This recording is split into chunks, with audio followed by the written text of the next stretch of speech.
నెలకి 50,000 నుండి 60,000 ఆదాయం రన్ టైలర్ యాప్లో ఆర్డర్ కంప్లీట్ చేసి పేమెంట్ పొందండి. అప్పుడు జైలు అంటే ఎలాగుండేవండి? ఇప్పుడులాగా కాదు కదా, ఇంకా దారుణమైన పరిస్థితులు ఉండేవి అప్పుడు. పరిస్థితులు దారుణం ఎప్పుడు లేవు. ఇప్పుడు ఎలా ఉందో అప్పుడు అలానే. కానీ జైలు అంటే అప్పట్లో సినిమాలో చూపించినట్లు పాత జైలు కొడతారని, అదేవిధంగా బాత్రూమ్ క్లీన్ చేస్తారని, సిల్వర్ ప్లేట్లో అన్నం ఇస్తారని ఇవన్నీ చూపించేవారు. అదే వాస్తవం? ఇప్పుడు అది జైలు డిపార్ట్మెంట్ చేసే పనులు కావు అవి. అది స్టేట్ గవర్నమెంట్ ఫెసిలిటీస్. అప్పుడు అల్యూమినియం ప్లేట్స్ ఉండేది, అల్యూమినియం పాత్రలు ఉండేది, వంటకు అల్యూమినియం పాత్రలు, తినేదానికి అల్యూమినియం ప్లేట్స్ ఉండేది. సినిమాలు చూపెట్టినట్టు ఆ బొచ్చెల్లాగానే ఉండేవి అవి. కానీ మనమే నేషన్ లెవెల్ మనమే first state introduce stainless steel plates, glass, mugs అన్నీ స్టెయిన్లెస్ స్టీల్ పెట్టారు. ఇత్తడి పాత్రలేమో వంటకు పెట్టారు. కానీ అప్పట్లో మంచాలు కానీ ఫ్యాన్లు కానీ ఉండేవి కావంటారు, వాస్తవం? నిజమే. ఫ్యాన్లు మనము భారతదేశంలో మనమే ఫస్ట్ ఇంట్రడ్యూస్ చేసినాము. Oh, jail department jail prisoners fan provide చేసింది ఫస్ట్. కంబైండ్ ఏపీలో కంబైండ్, నేను చెప్పేదంతా కంబైండ్. 71 అంటే అప్పుడు కంబైండ్. 71లో లేవు ఫ్యాన్లు, తర్వాత కాలంలో. మరి ఎలా పడుకునేవారండి? ఉట్టిగా అంతే. జైలు అంటే జైలే, గ్రౌండ్ మీద పడుకునేది. వాళ్ళకొకటి ఒకటి జూట్ మ్యాట్, ఒకటి ఉలన్ కంబల్, ఒకటి కాటన్ బెడ్షీట్, ఈ మూడు వాళ్ళది బెడ్డింగ్. వాటి మీద మెయింటైన్ అయ్యేది వాళ్ళు. అయినా మెడికల్ తర్వాత పిల్లోస్ వచ్చినాయి. మొదట్లో పిల్లోస్లో, ఇప్పుడు పిల్లోస్ ఉన్నాయి అందరికి. మరి టాయిలెట్ అది నైట్లో అటాచ్డ్ టాయిలెట్స్ ఇప్పుడు ఉన్నాయి, అప్పుడు ఉన్నాయి. బ్లాక్లోనే చివరికి ఉంటాయి టాయిలెట్స్. సార్ మీరు వెళ్ళే టైంలో, డే టైంలోనో బయట ఉంటాయి. మీరు వెళ్ళే టైంకి జైల్లో రౌడీయిజం, కొట్లాట్లు అవన్నీ ఉండేవా? అది అప్పుడు ఉన్నది ఇప్పుడు లేదు, ఇప్పుడు ఉన్నది అప్పుడు లేదని కాదు. నార్మల్ అంటే మీరు చూసేటప్పుడు బాగా ఆ టైంలో బాగా కరడు కట్టిన రౌడీలు ఉండేవారు కదండి 1971 అంటే. అట్లానేం లేదండి. అప్పుడు జనం చెడ్డోళ్ళు ఎందుకు అవుతారు, ఇప్పుడు మంచి వాళ్ళు ఎందుకు అవుతారు? అంతే అంటారా? ఇప్పుడు జనం, అప్పుడు జనం, అప్పుడు జనం, ఇప్పుడు జనం సేమ్. అంతే. బయట సొసైటీ ఎలా ఉన్నారో ఇది అట్లే ఉంటుంది. ఆ టౌన్లో ఎక్కువ రౌడీజం ఉంటే జైల్లో అదే రౌడీజం ఉంటుంది. ఆ టౌన్లో పీస్ఫుల్ ఉంటే జైల్లో కూడా పీస్ఫుల్ ఉంటుంది. సార్ నక్సలైట్లు ఎవరు చూసారండి? చూశాను. ఎవరు? నేను 71లో జాయిన్ అయినప్పుడే నక్సలైట్ సెల్ సెపరేట్. అప్పుడు కూడా నక్సలైట్ బ్యారక్ అని సెపరేట్ ఉండేది. తరిమిలో నాగిరెడ్డి గారు ఉండేది అప్పుడు. దేవులపల్లి కృష్ణ, వెంకటేశ్వరరావు, దేవులపల్లి వెంకటేశ్వరరావు, అలా వాళ్ళు ఒక 15 మంది దాకా ఉండేది. కోటపల్లి సీతారాం గారు తర్వాత అప్పుడు లేడు ఆయన. 71లో నేను వెళ్ళిన ఏప్రిల్ వరకు. వాళ్ళతో మాట్లాడారండి మీరు? మాట్లాడే డీల్ అంటే వాళ్ళతో మాట్లాడే సాధారణంగా మనం కూడా అటు వెళ్ళాలని దీంట్లో తీసుకొస్తారు మీకు ఎప్పుడైనా? ఏం లేదు, అట్లేం లేదు. అట్లేం. ఇప్పుడు ఫీలింగ్ అనేది వ్యక్తిని బట్టి ఉంటుంది. ఇప్పుడు ఇట్లా గుంజంగిన మనం ఎట్లా పోం కదా. నేను ఎక్కువసేపు మాట్లాడుతుండేది ఈయనతోటి, నాగిరెడ్డితోటి. అన్నీ ఆయన ఫిలాసఫీ అది. చరిమల నాగిరెడ్డి అనేది ఎడ్యుకేటెడ్ ఫ్యామిలీ నుండి, ఆయన కూతురు వాళ్ళు సెంట్రల్ యూనివర్సిటీలో ఉండేది. వాళ్ళు వచ్చేది ఇంటర్వ్యూకు. తర్వాత ఆయన బావనే కదా నీలం సంజీవ్ రెడ్డి. తర్వాత ఆయన ఎగ్జిక్యూటివ్ అయ్యాడు. వీళ్ళ గ్రూప్ ఉంటుంది కదా, వాళ్ళు డే టైం అంతా కలిసి తిరుగుతారు, నైట్లో మాత్రం లాకప్ ఉంటుంది. నేను పోతే నైట్లో పోతే కూడా ½ అన్ అవర్ మాట్లాడి ఉండేవాడు. నేను నైట్ రౌండ్ పోయినప్పుడు. నేను ట్రైనింగ్లో ఎక్కువ నైట్ డ్యూటీ వేసేది నన్ను, రెగ్యులర్ ఆఫీసర్. నాకు ఏం పని ఉన్నది తిరిగేది నైట్లో 2 రౌండ్స్ తప్పనిసరి చేయాలి. బిఫోర్ 12కి ఒక రౌండ్ చేయాలి నైట్ ఆఫీసరు, ఆఫ్టర్ 12కి ఒక రౌండ్ చేయాలి. ఇది ఆఫీసరు ఆడనే పడుకోవాలి జైల్లోనే. ఇప్పుడు కూడా అదే సిస్టమ్ ఉంది. డ్యూటీ ఆఫీసర్ అంటే పడుకోవాలి. సాధారణంగా మీరు అర్బన్ కల్చర్ లేరు, రూరల్ కల్చర్ నుంచి వచ్చారు, గ్రామీణ ప్రాంతం నుంచి వచ్చి ఈ జైలుకి వెళ్ళగానే భయం అనిపించలేదా? ఇది క్రిమినల్స్తోని, నక్సలతో, అందరితో ఉంటున్నాను అని? కాదు, ఆ ఫీలింగ్ ఏం లేదు. ఆ ఏజ్ గ్రూప్ ఆ ఫీలింగ్ ఏం లేదు. తర్వాత అప్పటికి మనము కాలేజీలో 3 years చదువుకొని వచ్చినాము, సొసైటీ అవగాహన ఉంది. మళ్ళా బీఈడి చేసి వచ్చినాము, టీచర్కి పోదామని ప్రిపేర్ అయినాము, ఇటు వచ్చినాము. ఇటు రావడానికి ఒకటే కారణము, టీచర్ అయితే మఫ్సల్ ఏరియాలో పనిచేయాలి. ఇదైతేనేమో మినిమం తాలూకా హెడ్ క్వార్టర్స్ లేదా డిస్ట్రిక్ట్ హెడ్ క్వార్టర్స్. ఆ ఉద్దేశంలో వచ్చినాం. కాకపోతే అక్కడ ఇక్కడ సేమ్ ఉండేది అప్పటికి. ఓకే. ఇప్పుడు గ్రాడ్యుయేట్ టీచర్స్కున్న ఇది అదే సేమ్ డే స్కేల్ ఉండేది. అంటే 3 నెలలు ముషీరాబాద్ జైలు. ఆ తర్వాత PTC Anantapur okay. Police training college ఈ అనంతపురం సంఘటన జరిగింది కదండి, ముగ్గురికి భూమయ్య, కృష్ణయ్య. అప్పుడే జరిగింది. మీరు ఉన్నారు ఆ రోజు? ఏమన్నా నేను చూశారు, విట్నెస్ చూశారు చేశాను. కదా. తర్వాత మరి మిగతా జైల్లో ఉన్న వాళ్ళందరూ కూడా ఏమైనా దానికి నిరసన తెలిపారా? ఖైదీలు అంటున్నారు, ఖైదీలు సైలెంట్. మరి ఎప్పుడు తెలిసింది వాళ్ళకి? ఎప్పుడు తెలిసింది?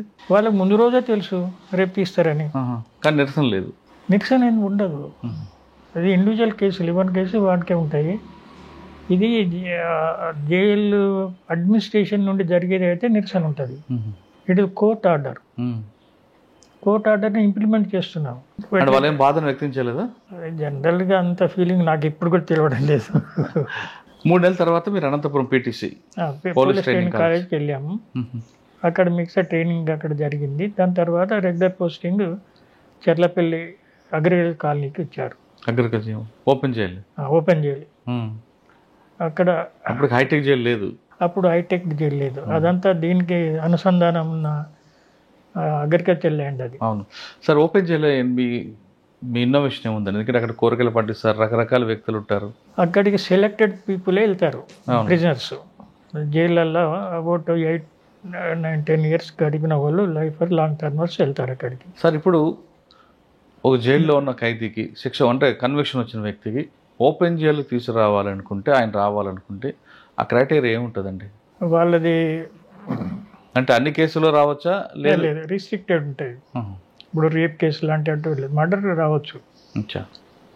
తర్వాత మర్డర్లో శని కావాల్సిన చేసిన వాళ్ళు రావచ్చా, లేదా హ్యాబిచువల్ అఫెండర్ కూడా రావచ్చా?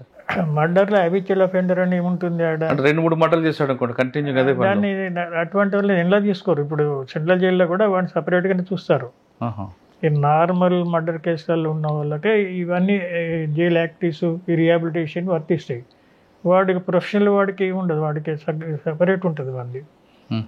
వీళ్ళు సెంట్రల్ జైళ్ళల్లో ఆ రూల్స్కి అనుగుణంగా కొంత పోర్షన్ ఆఫ్ సెంటెన్స్ చేసిన వాళ్ళు రూరల్ బ్యాక్గ్రౌండ్, అర్బన్ బ్యాక్గ్రౌండ్ తోటి వాడికి అగ్రికల్చర్ చేయడం, rural background, willing to work, health సరిగ్గా ఉండాలి. దీనికి ఒక సెలక్షన్ కమిటీ ఉంటుంది, ఇప్పటికి కూడా అదే ఉంది సిస్టమ్. ఆ సెలక్షన్ కమిటీలో మెడికల్ ఆఫీసర్ ఉంటాడు, జైలు సూపరింటెండెంట్ ఉంటాడు. వాని యొక్క హిస్టరీ కట్లని చెక్ చేసి విల్లింగ్ అంటే అప్పుడు సెలెక్ట్ చేస్తారు. సెలెక్ట్ చేసిన తర్వాత అక్కడికి పంపిస్తారు.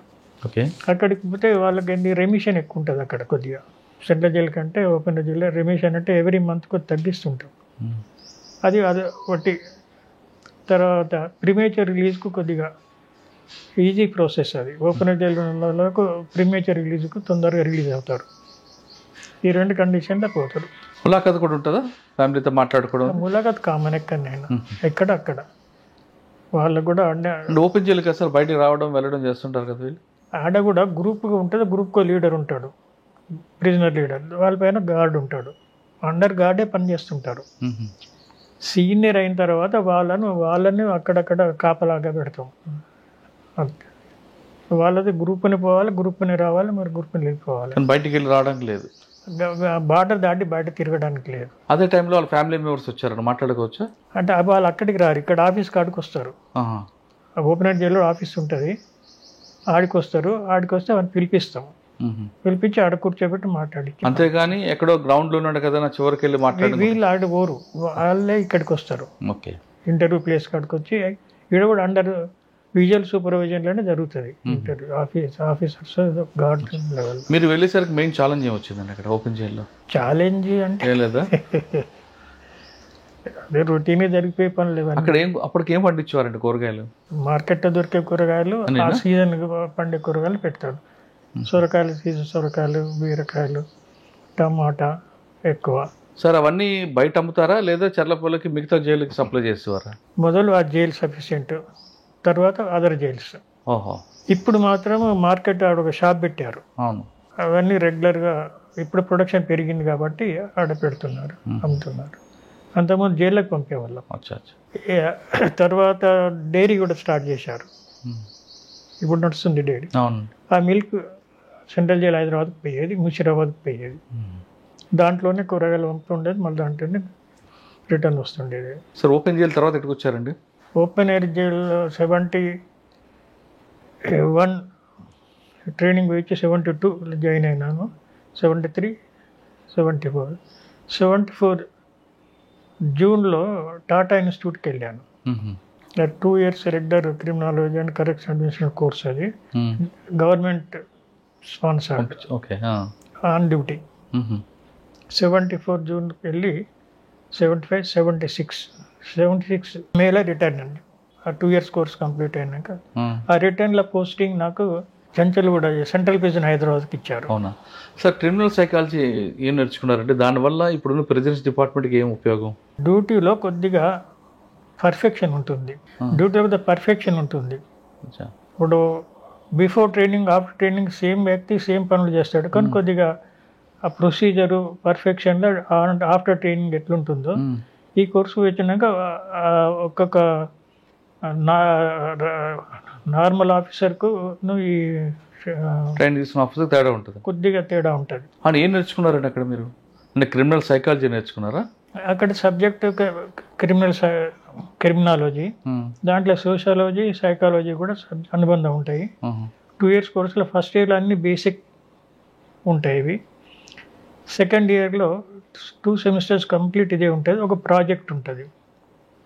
ఆ ప్రాజెక్ట్ కొరకు సెలెక్టెడ్ స్టేట్స్ 2-3 స్టేట్లు పెట్టుకారు. నేను ఢిల్లీ అండ్ కలకత్తా పెట్టుకున్నాను. ఆ 2 స్టడీ చేసి గురించి అది సబ్మిట్ చేసి. అంటే మీరు తీసుకున్న కేస్ స్టడీ ఏంటంటే అప్పుడు ప్రిజనర్స్ ప్రీమేచర్ రిలీజ్. ఓకే. ఇప్పుడు కూడా లైఫ్ అంటే లైఫ్ వరకు ఉండరు. అప్పుడు some time their cases will reviewed, దాని కాబట్టి ప్రీమేచర్ రిలీజ్. దాన్ని యూనిఫామ్ ఒక్కొక్క స్టేట్కి ఒక తీరుగా ఉంది, దాన్ని యూనిఫామ్ స్టడీగా చేసి సబ్మిట్ చేశాము. అది అట్లా సరే, అది ఇటువంటి ఎన్నో వస్తుంటాయి ప్రోగ్రామ్స్, అది జరిగింది. అది ఓకే. అది అయిన తర్వాత చంచల్ కూడా పోస్టింగ్ చంచల్ కూడా. ఇక్కడ వేరేగా ఉంటారు కానీ క్రిమినల్స్ ఎలాగ ఉన్నారు మీకు? వేరే ఎందుకు ఉంటారు, ఇప్పుడు ఉన్నట్టు అప్పుడు ఉంటారు. కాకపోతే మనం తిరిగి వచ్చినాం కాబట్టి మన పెర్ఫార్మెన్స్ కొద్దిగా డిఫరెంట్ ఉంటుంది అండి. వాళ్ళకు మనకు కొద్దిగా డిఫరెంట్ ఉంటుంది. అట్లా అక్కడ ఎంతకాలం పనిచేస్తారండి? 80 వరకు చేశాను. 76 to 80 4 years. ఆడున్నప్పుడే ప్రమోషన్ వచ్చింది జైలర్గా. సార్ 76 to 80 మధ్యన మీకు అక్కడ ట్రబుల్ మాంగర్ ఏమైనా ఎదురుపడ్డారా? అంటే అట్లా కరెక్ట్గా ఐడెంటిఫై ఇప్పుడు నేను ఎక్కువ టైం ఆడ ఏం పని చేశానంటే, అప్పుడు వెల్ఫేర్ ఆఫీసర్ పోస్ట్ ఖాళీ ఉండే. నేను ఇన్ఛార్జ్ వెల్ఫేర్ ఆఫీసర్ ఇచ్చి నేను ఎక్కువ వెల్ఫేర్ వర్కే చూశాను. ప్రిజనర్స్ది, వాళ్ళ యొక్క ఫ్యామిలీ మ్యాటర్స్, రిలీజ్ మ్యాటర్స్, వాటికి సంబంధం ఉంచినవన్నీ అవి చూసేవాడిని. ఇక రెగ్యులర్ డ్యూటీ అంటే అందరితోటి నైట్ డ్యూటీ చేసేవాడిని, మార్నింగ్ అంతా కలిసి తిరిగేవాడిని. నార్మల్ వరకు జరిగేది. తర్వాత ఈ ప్రీమేచర్ రిలీజ్ ఎవ్రీ 3 years కోటి మీటింగ్ ఉంటుంది, దానికి ప్రిపేర్ చేయాలి రికార్డ్స్, ఎలిజిబుల్ క్యాండిడేట్. ఎక్కువ అడ్మినిస్ట్రేషన్ వర్క్ అంతా మీరు చూస్తారు. ఆ పోస్ట్కి అదే పని, వెల్ఫేర్ ఆఫీసర్ పోస్ట్. అది నార్మల్గా అయితేనే ఎగ్జిక్యూటివ్ వర్క్స్ ఉంటాయి. ఇది వెల్ఫేర్ ఆఫీసర్. నేను ఎక్కువ కాలం హైదరాబాద్లో అదే పని చేశాను. ఆ పోస్ట్ ఖాళీ ఉంటుంది. తర్వాత జైలర్గా ప్రమోషన్ వచ్చింది. అక్కడ అప్పుడు ఉన్నప్పుడు అన్ని జైలర్ ప్రమోషన్ వచ్చింది. జైలర్కి ఎక్కడికి వెళ్ళారు? అన్ని పోస్టింగ్ ఇచ్చారు. చంచల్గూడలో జైలర్. అక్కడ ఎంతకాలం పనిచేస్తారు జైలర్? అదే 4 years లో 4 years లో 2 years జైలర్. ఓకే. చేసి మళ్ళీ జైలర్ ప్రమోషన్. అప్పుడే ఉందండి సార్ మీ వర్క్? అంటే నేచర్ ఆఫ్ ది అది. ఇక మిగతావి ఉంటాయి కదా దానికి సంబంధించింది, చెక్కింగ్ గిట్ అవి ఉంటాయి కదా. జైలర్ అంటే కొద్దిగా ఇన్స్పెక్షన్ క్యాడర్కి వస్తుంది అన్నట్టు. డిప్యూటీ జైలర్ మీద కొద్దిగా సూపర్వైజర్. డిప్యూటీ జైలర్ అంటే నా యూనిఫామ్ మీద ఉంటాం అందరము. జైలర్ కొద్దిగా చెక్కింగ్కి వస్తుంది.